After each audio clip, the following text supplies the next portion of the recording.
Super star Mahesh Babu, global beauty Priyanka Chopra కలిసి నటిస్తున్న సంగతి తెలిసిందే. ఎస్ఎస్ రాజమౌళి దర్శకత్వంలో తెరకెక్కుతున్న ఎస్ఎస్ఎంబి 29 సినిమాలో వీరిద్దరూ స్క్రీన్ షేర్ చేసుకుంటున్నారు.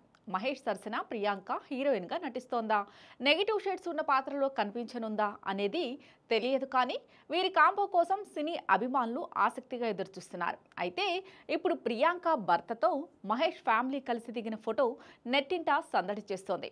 మహేష్ బాబు ఇటీవల ఎస్ఎస్ఎంబి 29 షూటింగ్ కు కాస్త బ్రేక్ ఇచ్చి తన ఫ్యామిలీతో కలిసి ఇటలీకి హాలిడే కోసం వెళ్లిన విషయం తెలిసిందే. కొన్ని రోజులు ట్రిప్ ఎంజాయ్ చేసిన తర్వాత మహేష్ తిరిగి హైదరాబాద్కు వచ్చేశారు. కానీ ఆయన సతీమణి నమ్రతా శిరోద్కర్, పిల్లలు గౌతమ్, సితారా ఘట్టమనేని మాత్రం ఇంకా అక్కడే ఉన్నారు. ప్రియాంక చోప్రా భర్త నిక్ జోనాస్తో కలిసి రోమ్లో ది లాస్ట్ 5 ఇయర్స్ అనే షోను చూశారు. ఈ విషయాన్ని నమ్రత సోషల్ మీడియా వేదికగా వెల్లడించారు. ది లాస్ట్ 5 ఇయర్ షోలో నిక్ జోనాస్ ప్రధాన పాత్ర పోషించారు. ప్రత్యేకంగా ప్రదర్శించిన ఈ షోని నమ్రత తన పిల్లలతో కలిసి వీక్షించారు. నిక్ నటన అద్భుతమని కొనియాడుతూ నమ్రత ఇన్స్టాగ్రామ్లో పోస్ట్ పెట్టారు.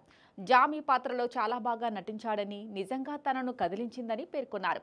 బ్యూటిఫుల్ షోకి అభినందనలు, ప్రియాంక చోప్రాకి థ్యాంక్స్ అని రాసుకొచ్చారు. ఈ సందర్భంగా నిక్తో కలిసి దిగిన ఫోటోను షేర్ చేసింది. ఇందులో నమ్రతతో పాటుగా కుమారుడు గౌతమ్, కూతురు సితారా కూడా ఉన్నారు. ఈ ఫోటోలో నెట్టింట వైరల్గా మారింది. ఇకపోతే మహేష్ బాబు రాజమౌళి సినిమాని అధికారికంగా ప్రకటించకుండానే సెట్ మీదకు తీసుకెళ్లారు. ఇటీవల ఒడిశాలో ఓ షెడ్యూల్ షూటింగ్ పూర్తి చేశారు. మహేష్, ప్రియాంక చోప్రా, పృథ్వీరాజ్ సుకుమారన్లపై కొన్ని కీలక సన్నివేశాలను షూట్ చేశారు. త్వరలోనే తదుపరి షూటింగ్ చిత్రీకరణ ప్రారంభం కానుంది. ఇది forest backdrop action adventure movie. Hollywood రేంజ్లో తీయడానికి ప్రయత్నాలు చేస్తున్నారు. దుర్గా ఆర్ట్స్ బ్యానర్లో భారీ బడ్జెట్తో రూపొందిస్తున్న ఈ గ్లోబ్ ట్రాటింగ్ మూవీకి కీరవాణి సంగీతం సమకూరుస్తున్నారు. వచ్చే నెలలో ఎస్ఎస్ఎంబి 29 అప్డేట్ వచ్చే అవకాశం ఉంది.